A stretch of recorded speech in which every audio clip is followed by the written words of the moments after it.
إِنَّا نَحْنُ نَزَّلْنَا الذِّكْرَ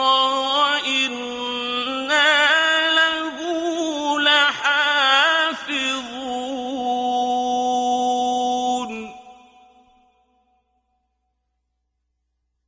نحمده ونصلي على رسوله الكريم عما بعد فأعوذ بالله من الشيطان الرجيم بسم الله الرحمن الرحيم سورة الأنعام آية number 151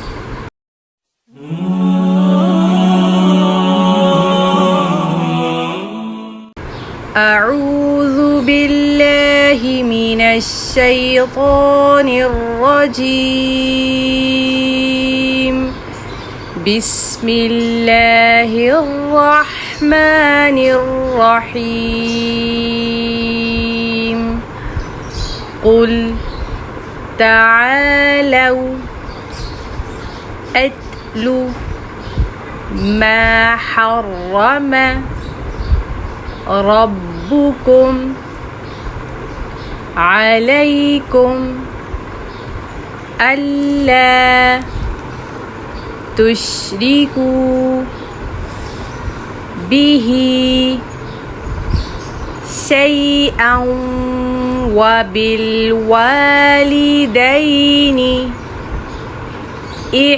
إحسانا ولا تقتلوا أولادكم من إملاق نحن نرزقكم وإياهم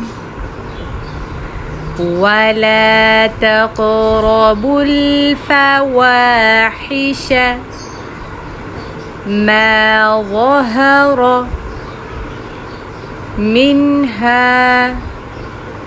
وما بطن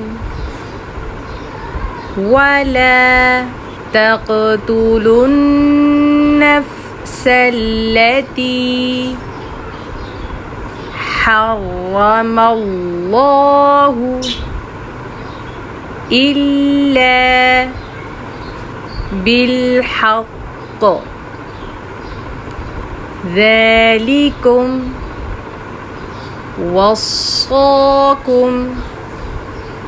به لعلكم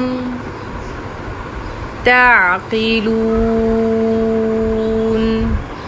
قل تعالوا أتل ما حرم ربكم عليكم ألا تشركوا به شيئا وبالوالدين إحسانا ولا تقتلوا أولادكم من إملاق نحن نرزقكم وإياهم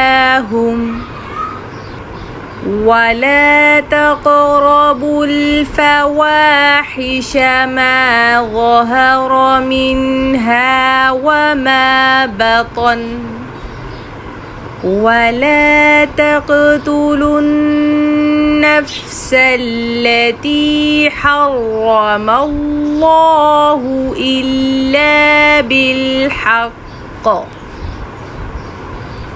ذلكم وصاكم به لعلكم تعقلون